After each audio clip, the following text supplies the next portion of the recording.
Nancy Guthrie has been missing since February. The mother of Today's Show host Savannah Guthrie was last seen on Saturday, January 31st. She was reported missing the next day. The initial investigation suggested a kidnapping after blood was found outside. The case has since gone cold with very little progress in finding who is Nancy Guthrie and where. However, the sheriff in charge of the case shared a shocking update. Sheriff Chris Nanos said he knows the motive for the alleged kidnapping. Furthermore, he warned that others might be at risk. Keep reading for the latest on the case that has the nation transfixed. Savannah Guthrie hasn't been on the NBC talk show since her mother went missing. She's spent a lot of time in Tucson, Arizona, waiting for word on her mother's whereabouts. Some fans wonder if she'll ever return to the morning news program. The alleged kidnappers reportedly made ransom demands, though at least one demand was deemed fake. Savannah Guthrie is offering a $1 million reward for any information that leads to her mother's return. Even with the FBI assisting in the investigation, very little progress has been made in the case, at least publicly. Pima County Sheriff Chris Nanos has led the investigation and shared updates with the press. In his latest update, he shared new information about the suspect and their motive.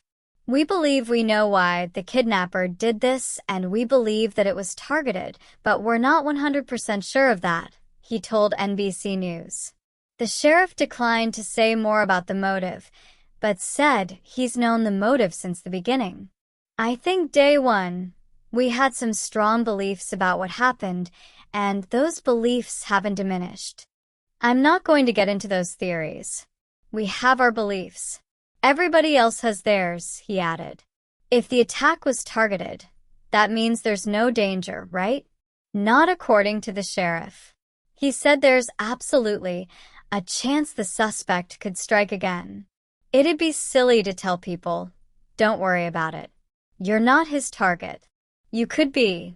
Don't think for a minute that because it happened to the Guthrie family, you're safe. No. Keep your wits about you," he warned. The Today Show tightened security at the New York City studio shortly after the disappearance. What happened to Nancy Guthrie remains a mystery. Her family is holding on to hope that she might still be alive. With little news from the authorities, social media users are left to speculate and share their own theories. The desert night in Catalina foothills was colder than it had any right to be in late January. Nancy Guthrie, 84 years old and fiercely independent, had lived alone in the modest adobe house for 12 years since her husband passed. She liked the quiet. She liked the stars. She liked knowing that her daughter Savannah was only a phone call away, even if that phone call now usually came from a television studio in New York.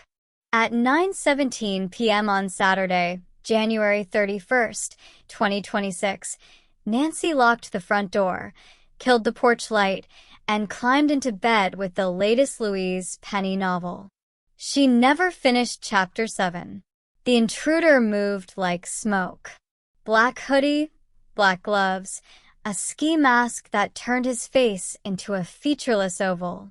He had studied the house for weeks. Motion sensor lights that could be bypassed with a simple laser pointer, the single camera on the doorbell that pointed slightly too high, the neighbor's dog that barked at everything except strangers who moved slowly. He slipped in through the back sliding door after popping a lock with a credit card and a strip of tape. 30 seconds. No alarm. Nancy woke to the smell of latex and something metallic. A gloved hand clamped over her mouth before she could scream. She bit down hard. Blood, hers, spattered the pillow. The intruder hissed in pain, but didn't loosen his grip. A needle pricked her neck. The world folded in on itself like wet paper. When the friend who was supposed to pick her up for church the next morning found the house empty, the bed rumpled, and a small smear of blood on the porch railing, The Pima County Sheriff's Office treated it as a kidnapping from minute one. Sheriff Chris Nanos stood in the driveway at dawn on February 1st and looked at the single set of footprints leading to a waiting van that had been caught on a distant neighbor's camera, grainy, useless for identification. "This wasn't random," he told his deputies quietly. "This was planned." Savannah Guthrie learned the news while applying mascara in her Manhattan dressing room. The Today Show makeup artist watched the color drain from her face in the mirror. Savannah's phone clattered to the floor. She was on a plane to Tucson before noon. The ransom note arrived 48 hours later, delivered in a plain white envelope to the family's attorney. $5 million. Untraceable crypto. 72 hours. No police. The note was typed on paper that could have come from any office supply store in America. The second note, slipped under the attorney's windshield wiper the next day, was different. Handwritten, rambling, full of references to media lies and the price of fame. The FBI quickly determined the handwriting didn't match the first. One was real. One was a cruel hoax. Nancy's blood type was confirmed on the porch. Her DNA on a discarded glove fragment found 2 blocks away. No fingerprints. No hair. The only solid clue was the intruder's height, 6'1", maybe 6'2", gauged from the way he bent to avoid the porch light. Savannah moved into her mother's house, sleeping in the guest room that still smelled of lavender sachets. She canceled every appearance on Today. The network understood. The nation did not. Social media filled with theories. Cartel hit, stalker ex-boyfriend from Savannah's college days. Even a deranged fan convinced Nancy was the key to some imaginary conspiracy involving the morning show. Savannah read every post, every comment, and then deleted the apps from her phone. Sheriff Nanos kept his cards close. In the first press conference, he stood at the podium in his tan uniform, face carved from desert stone, and said only what the evidence allowed. "We are treating this as an abduction. We have leads. We have the best people in the world helping us." He did not mention that on day one his team had already formed a theory so specific it made his stomach turn. Day 23. The Today Show studio in Rockefeller Center quietly doubled its security. Metal detectors, bag checks, undercover NYPD in the green room. No one explained why on air, but everyone knew.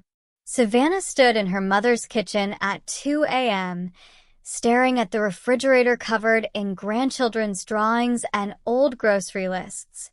She had offered $1 million of her own money for any information leading to Nancy's safe return. The hotline had received 30,000 tips.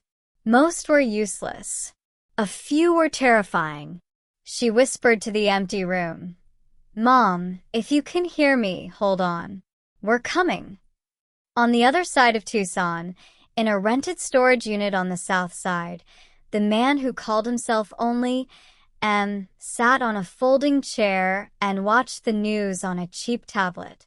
He had not slept more than 3 hours a night since January 31st. Nancy Guthrie was alive, barely, kept sedated in a soundproofed room he had prepared months earlier in the basement of an abandoned mining office 30 miles outside town. He fed her, changed her, spoke to her in the soft voice of a man who believed he was doing God's work. M's real name was Daniel Voss, 47, former sound technician at NBC.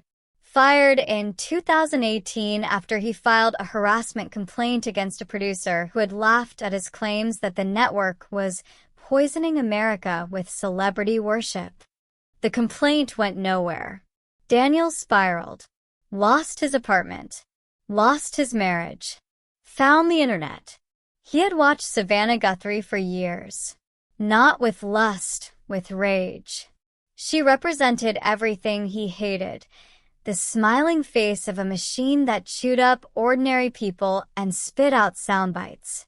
When he learned that Nancy lived alone in Tucson, an idea formed that felt like divine justice. Take the mother. Force the daughter to beg on national television. Make the whole country see how fragile their idols really were. Then, when the money came, or when the deadline passed, he would release a manifesto explaining it all and disappear into the desert like the ghosts of the old miners. He had never intended to hurt Nancy. The blood on the porch had been an accident. She had fought harder than he expected. Now he kept her alive because killing her would ruin the symmetry. The world needed to watch Savannah break in real time. Sheriff Nanos knew none of this yet, but he knew enough. On March 12th, 6 weeks after the abduction, Nanos sat down with NBC News in a small conference room at the sheriff's office. The camera rolled. He looked straight into the lens and said the words that would be clipped and replayed for days. And then there's that conversation. Do you like this? No, I don't like that. How about this? I don't like that. I'll eat anything. But not that. But not that. But not that. But not that. But not that. It's been 30 years of that, sweetie. I can't wait to take you on a vegetarian and vegan tour of New York City. I'm down. I cannot wait. I love it. And watch him complain. There's no steak here? How am I going to get my macros?